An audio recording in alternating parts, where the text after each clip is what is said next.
ঘটা করে রাস্তার উপর পোঁতা সরকারি প্রকল্পের ফলক 1 বছর কেটে গেলেও রাস্তা তৈরি হয়নি।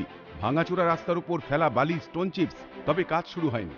স্বাভাবিকভাবেই ভোগান্তির মুখে পূর্ব মেদিনীপুর জেলার এগরা 1 ব্লকের ঋষি বঙ্কিমচন্দ্র গ্রাম পঞ্চায়েতের গোপালপুর গ্রামের বাসিন্দারা। অনেকদিন থেকে মাল জমা রেখেছে, এখানে সাইনবোর্ড বসিয়ে দিয়েছে। এইখানে কারা বসিয়েছে? যারা মাল ফেলেছে অঞ্চল থেকে, কিন্তু রাস্তা হচ্ছে না। কি কারণেই বঞ্চনা? স্থানীয়দের মতে গোপালপুর গ্রামে বিজেপির জয়ী পঞ্চায়েত সদস্য রয়েছেন। এলাকার মানুষ বিরোধী দল করায় তাদের সঠিক পরিষেবা থেকে বঞ্চিত করা হচ্ছে। এই বুথটা আমাদের আরবিসির মধ্যে যে 23টা বুথ আছে, তার মধ্যে এই রাধাপুর বুথ বিজেপি একটা সিট নিয়েছিল বলে পঞ্চায়েত, সেই জন্য এই বুথটাকে সবসময়ের জন্য বঞ্চিত করা হচ্ছে। এবং যাহা পজেশন, আমাদের স্কুলের কোনো ছাত্রছাত্রী এই রাস্তায় যেতে পারে না। প্রথম। দ্বিতীয়ত হচ্ছে যে কোনো রোগী সে যদি প্রেগনেন্স হয়, তাহলে সত্যি কথা বলতে কি এইখানেই সে মারা যাবে।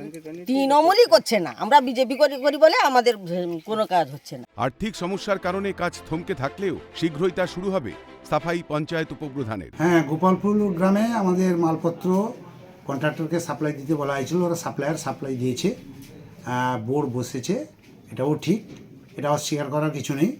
কিন্তু এনআরজিএসের যেহেতু টাকা বন্ধ হয়ে যাওয়ার ফলে ওটাকে বর্তমান স্টপ করা আছে। তৃণমূলের দুর্নীতির কারণে উন্নয়ন থমকে মানুষ পঞ্চায়েতে রুখে দাঁড়াবে, মন্তব্য বিরোধী শিবিরে।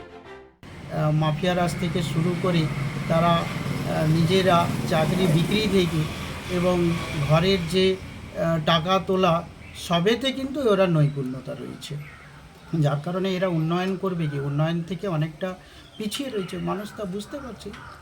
এই এগরা 1 ব্লকে সভাপতি থেকে কর্মাধ্যক্ষ থেকে সবাই তৃণমূলের লুঠের সাথে যুক্ত। আর এই সময়কালে আরবিসিতে যখন বিরোধীরা শক্তিশালী হচ্ছে, সিপিএম হোক অন্যান্য বিরোধীরা হোক, তখন এদের ভেতরে একটা ভয় এসে গেছে। আগামী পঞ্চায়েতে আপনারা যে কোনো ধরনের তৃণমূলের বিরুদ্ধে যে মতামত, সেটা আপনারা স্পষ্ট দেখতে পাবেন। রাজ্যের প্রায় প্রত্যেকটি পঞ্চায়েতে বঞ্চনার অভিযোগ উঠছে। পঞ্চায়েতে ক্ষমতা দখলের পর 5 বছর কি করলো প্রশাসন? কারাই বা মুনাফা লুট করলো?